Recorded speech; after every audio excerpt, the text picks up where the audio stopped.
อายบ่แม่นเขาหักแปรตายก็ได้สำนี้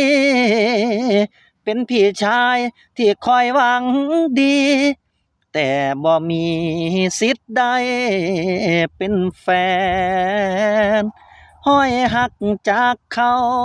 คนจังอายบ่อาจสวมแทนแม่นว่าเคยใช้อ้อมแขน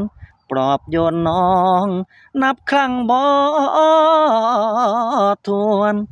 ถ้าน้ำท่วมโลกพุ่นบ่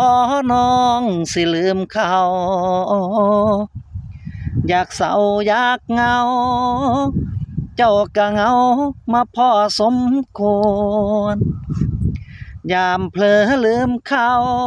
ก็ศพไหลอายปานอายคู่ควรบัดลมความหลังพัดหวนเจ้าคิดฮอดเขาอายก็เบิดค่า